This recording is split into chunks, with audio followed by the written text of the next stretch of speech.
Forgive God 90, and I certainly appreciate you joining me today as we dig through the language, the culture, and the history to find the truth revealed in the words of our Creator that will help you improve your life. How's that for an introduction? That's something I just came up with off the top of my head. Sometimes I'm good at that, sometimes I'm not.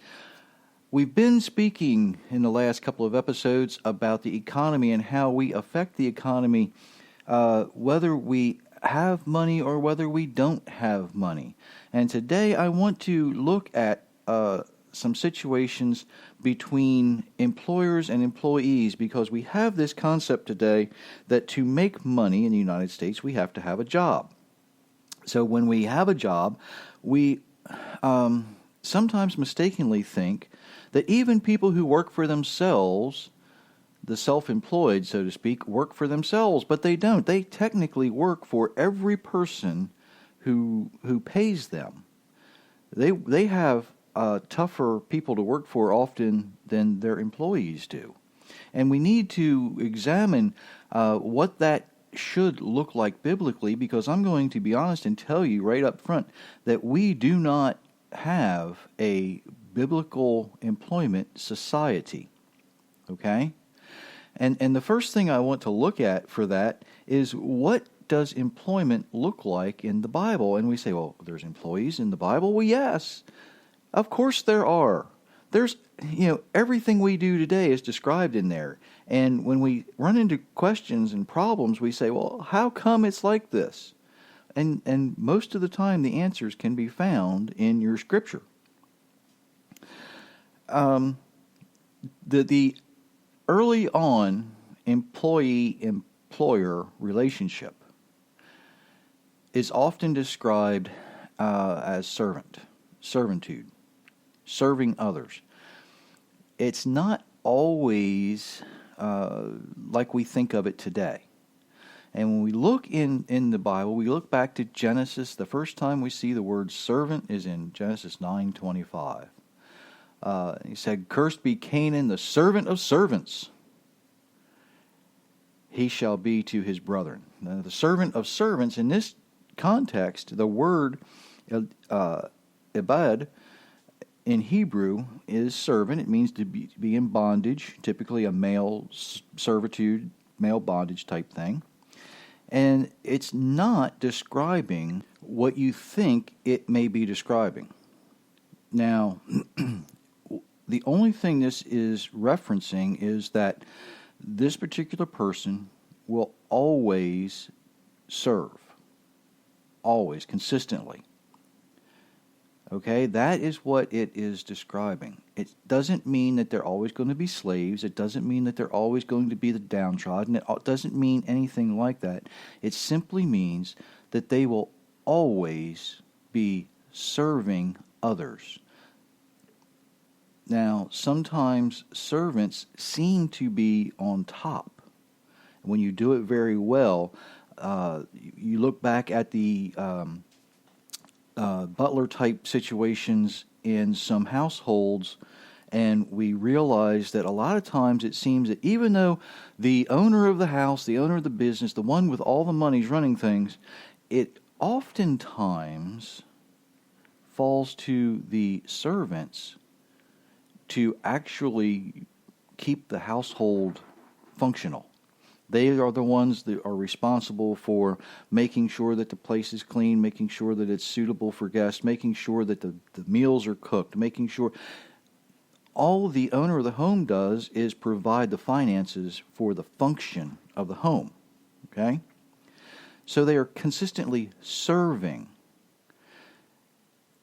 Don't get that confused with what we read later in Genesis chapter 14, because that is a different type of situation. Let me read Genesis 14:14.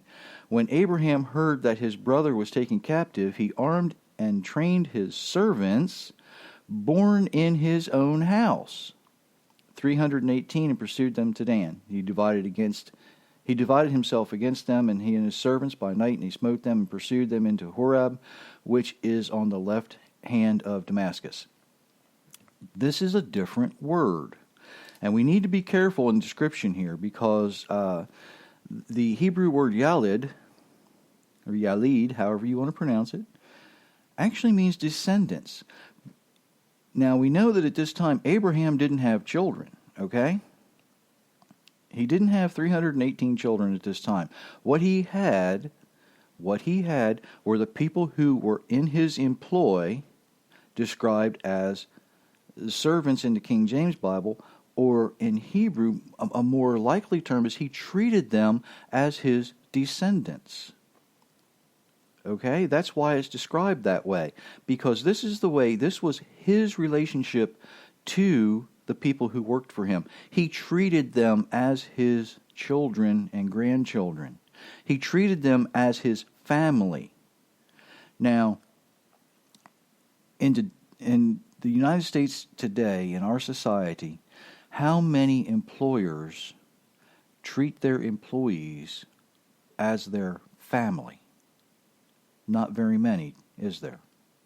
That's why it's important to understand the difference between biblical culture and the way the world should work and will work eventually, and the way that we see it today, and the way that we have, for lack of a better word, perverted it today. There are some employers out there who do this. I've worked for some very, very, very kind employers, and when you go to work for them, you are family. I mean, it is just like they welcome you into their home. They do all these things for you, and it's a wonderful experience when you can have somebody to work with like that. Conversely, I have worked for big, large corporations, and when you work for them, you're a number. Okay, you go in there and you do your job, and if you don't do your job, you're out of here, buddy. And it's a whole lot easier when they actually give you a job description and they tell you what the function of your job is, but they don't do that. They kind of leave that open so that they have a way to let you go sometimes. Unfortunately for me, I actually had to leave on my own accord because I just couldn't stand it. I didn't enjoy being part of something like that where I was not being, I hate to say treated kindly, because they were kind. They held up to their end of the bargain. They said, we will pay you X number of dollars per week, and they did.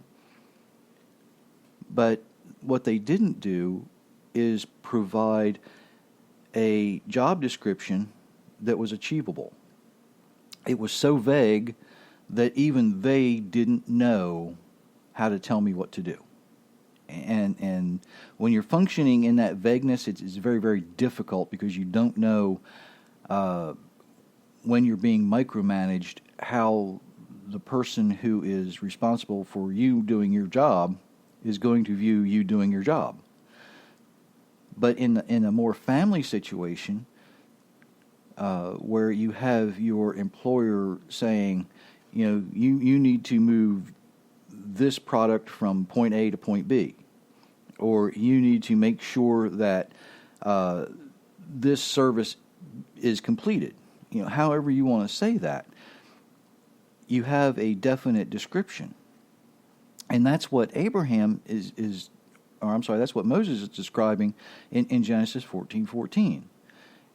We have a whole lot of information here that we overlook because we don't take time to slow down and study it. In Genesis 14:14, it says he took his descendants, he took his servants, the people who he treated like family. Remember, Abraham was a very, very rich man. He had 318 that he was able to take. How many did he leave behind to make sure that his household and his flocks and everything else that he owned were taken care of? He certainly didn't take everyone and leave what he had vulnerable. He took what he could take and what he needed to accomplish what he needed to do. But the word that is used for servant here, again, is not exactly servant, it's descendant. He treats them like family. Like family. And that's important.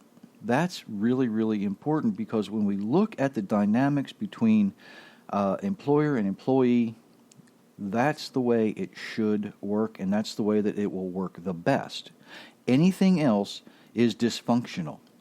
When you're treated as a number, as I just described, you are dysfunctional. You can't function properly. That's what dysfunctional means. It means it doesn't work. Okay? That's all dysfunctional means. It means it simply doesn't work. So, as we go through these things, we look at these things, keep that in mind. Now, I need to bore you just a little bit with some detail. I read online that the average family, now, like there's an average family out there with 2.5 kids, right? Average doesn't happen, but on average, the average married couple spends less than 30 minutes per day of quality time together. That, and that ratio varies depending on whose statistics you're looking at. Okay, they kind of go over the board, but they all agree somewhere between 19 and 37 minutes. So I'm kind of averaging out about 30 minutes a day is what the average American family spends together in quality time. Now, that's not very much time because that includes the time you eat together and the time that you are intimate together, the time that you spend hopefully speaking about your finances and about your children, about the parents, about the whatever you do. You have to crush that into 30 minutes. Now, why is that? Why is that? And it's because we are not taught to be a family. We are not taught how to apply the biblical principles of family into our relationships. And what we wind up with today in modern America is you have a husband who wakes up of a morning, he'll get dressed, and he will go to work doing whatever he does. He is, out there and in the world, and he is attempting to seek his fortune. Okay? He's hopefully using the skills that the Creator gives to him to benefit others to achieve his fortune. Wonderful. He's going to receive blessings by blessing others. The problem comes when the wife gets dressed and goes to a different job to pursue her fortune. You see where I'm going with this, because the problem is God designed the family to work together. They are supposed to be helping each other. They are a helpmeet. They come together to function as a unit.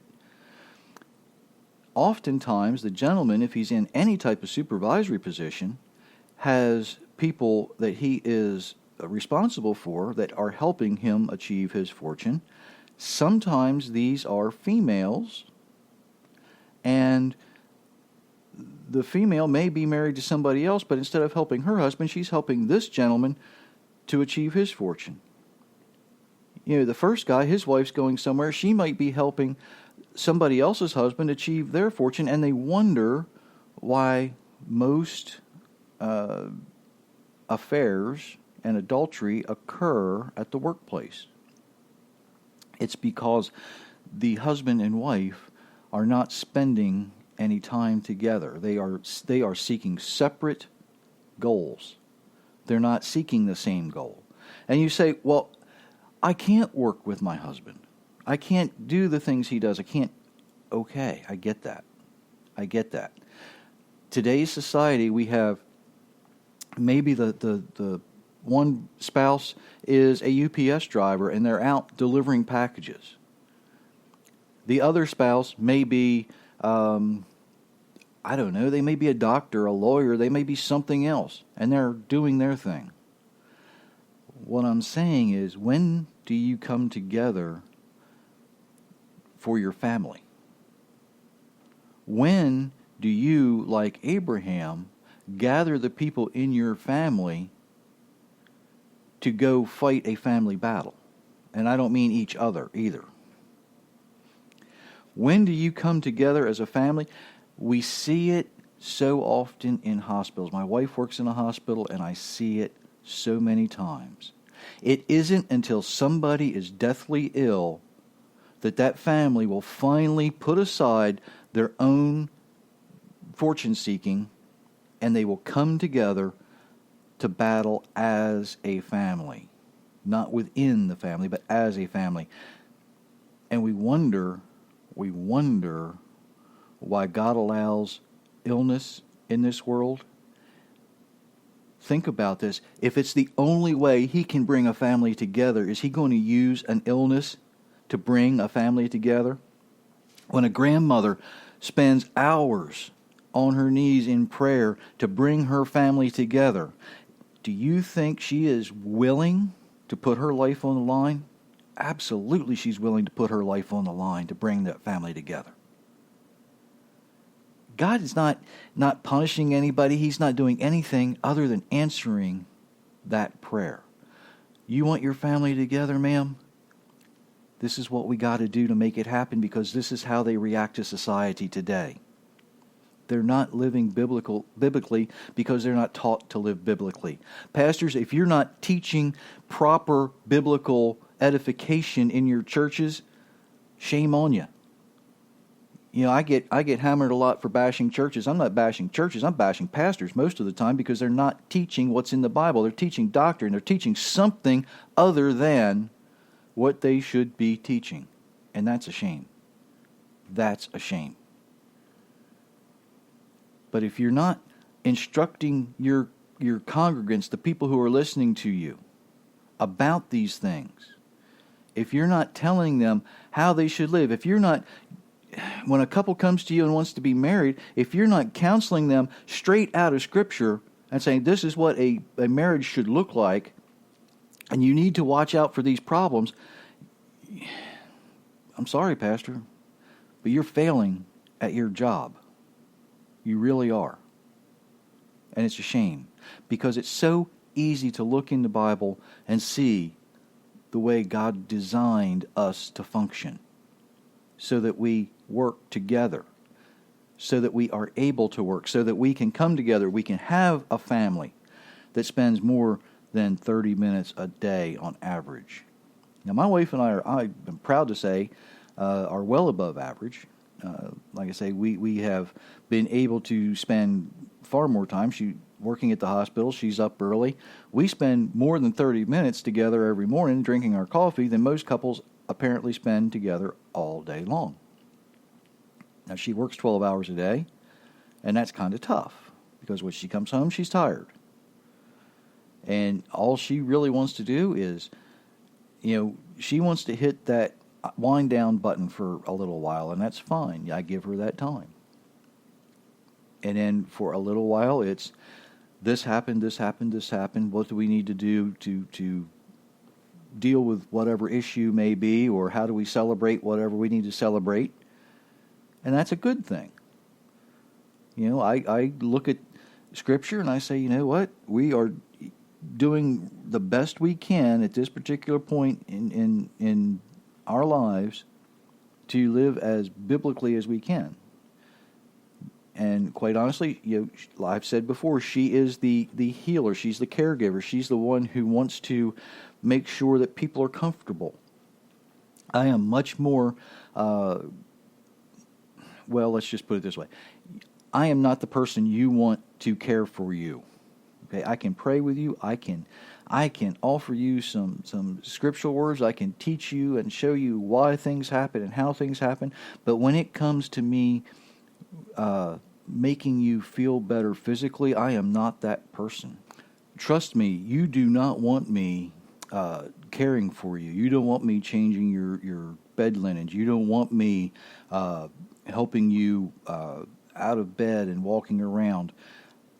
I am too rough. I worked with large animals for a long time, so when you're working with large animals, they get sick and you doctor them a certain way, but you get used to handling them a certain way. Now, if you have a sick horse or a sick cow, I can take care of that. That's easy. But a sick person, physically ill, that is a different story for me. And typically that's what people like when they don't feel good, is they want that caring, they want that tender, they want something I just don't, that it's not my gift to benefit you with. Okay? My gift seems to be either with animals or with technology or with education. I can give you all kinds of information, hopefully in a way that you can understand it, like we're talking about employment, or like we talk about the economy, like we talk about how God relates to our lives every day, and how all we need to do is follow His instructions and live the way we are designed to live. But to care for someone physically, I can't. That is not my skill. Thankfully, there are people who are skilled in that way, but it's just not me. So, for my wife to go to work and do that, she can apply that skill for a corporation that doesn't treat her like a family. But technically, she's not working for the corporation when she is administering the care to the patients. The patients are under the care of the hospital she works for, yes. But when she is on that one-on-one time with that patient, when she is displaying those acts of compassion that she is so good at displaying, she is technically working for that patient. Let me say that again. When a doctor or a nurse or a whatever is working for someone, or they may be working for a company, but if this company serves people, okay, then you actually work for the person you are with at the moment. And if you don't believe that, you let any of the hospitals now who do the surveys, let them have a bad nurse. So you can have good nurses, you can have good techs, you can have all the good doctors you want, but if you have one bad one, guess whose name's going to be on the survey in a negative way? We see it in restaurants. You know, when the wait staff come around, they may be working, the restaurant may be giving them a paycheck, but when they're standing at your table and wait staff, bus people, listen up here because this is important. When you're with the group or the people at a table, who are you working for? You're not working, you represent the restaurant at that point. You are actually working for the people at the table. That's why in the United States today, you get tips according to your service. Now, other countries don't do that. Other countries want you to represent the restaurant that you are working for, and they will pay you to represent the restaurant. But think about this. When you are at a table and you're taking orders, you're bringing drinks, you're doing whatever you need to do to satisfy the request of the people who are sitting in that restaurant, you're actually technically working for the people because they're the ones who are leaving you either the good tip or the not so good tip, depending on your service, depending on your personality sometimes. You know, I leave good tips to good wait staff, okay? Really good tips to good wait staff sometimes, especially if they go over and above. And I want to really very quickly relate one gentleman who was so good. I mean, this person was so perfect at his job. He would seat you. He would, you know, would you like, and we went there often enough, he knew what we wanted to begin our meal with. He said, do you want something different for your drink? He remembered us. And we were only in there every month or 6 weeks, but he remembered us. And when that kind of service comes through, you leave that person a really good tip. You know, and if something was new on the menu, he would introduce it. He would do all kinds of things. And I'm not talking about a fancy restaurant either, folks. I'm talking about better than a diner, but it's not a 4-star restaurant by any stretch of the imagination. If you're familiar with the term sports pub, sports bar, it's kind of a sports bar type place. He worked there for about 4 years, and he finally moved on to a really classy restaurant because, let's just face it, he was that good, okay? That's the kind of person. He recognized that when people came to him and he walked up to their table, he worked for them. Now, when he left that table and went to the next table, he worked for that other table, didn't he? He worked for those other guests. But when he was standing beside that table with us, he knew he worked for us. Abraham's descendants, Abraham's servants, Abraham's people that he employed, he took care of, okay? The people that worked for Abraham, Abraham took care of, and he took very good care of them. Remember when the righteous king, Melchizedek, or the Melchizedek, however you want to address that, came to Abraham and he blessed God with the bread and the wine. Abraham was so overcome with that he taught that blessing not just to his family, he taught it to his descendants, he taught it to his servants. And he said, whenever bread and wine are served, you say this blessing. You say this blessing exactly the way that this righteous king taught it to me. Abraham was so overcome, he left 10% of everything he owned with that righteous king. Abraham was a very rich man. Everything. 10% of everything he had, he gave to that righteous king. To hear. He was so overwhelmed, so overcome, because he saw in those blessings the salvation of humanity. He knew what he had to do. He had to continue that blessing. And he taught it not just to his family, he taught it to, his immediate family. He taught it to everybody because he treated them like family. He wanted to make sure that they had the same relationship to the Creator that he had. That's why we look around our society in the United States today and we say, why do things work the way they work? Why do people get sick? Well, you need look no farther than what we're not doing. And quite often we are not living the way God designed us to live. So if you want something, if you really truly want to improve your life, you don't worry about being a millionaire. That'll take care of itself if you're willing to follow your Creator's instructions. It's that easy. You've got to, if you don't have a Bible, there are groups out there that will be more than happy to put one in your hands. Gideons are very good about getting people Bibles. All right? And I suggest, if you're not familiar with the Bible, start in Psalms because it'll teach you. And they're not that difficult to learn. Okay? They're not that hard to study. I had a conversation yesterday. We were talking about a lot of these New Testament churches want to start out and they want to give people a copy of John. Well, the copy of the first verse of John says, in the beginning is how it starts. Well, John's not the beginning. If you want to learn about the beginning, you go back to Genesis. Because you can't continue to make any sense out of the Gospel of John if you don't know Genesis, if you don't understand Genesis, if you don't have a basic working knowledge of Genesis. And I'm not talking about the kind you see on TV either. I'm talking about real out-of-the-book stuff here, folks, okay? Real out-of-the-book stuff. Read the first part of the book.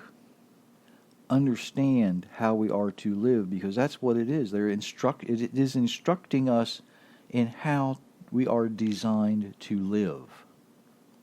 And even these lessons of Abraham that teach us how a relationship between an employee and an employer is in our Bible if we take the time to slow down and read it.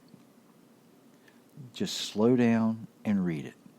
I hope this has benefited you. I hope it has been a blessing to you.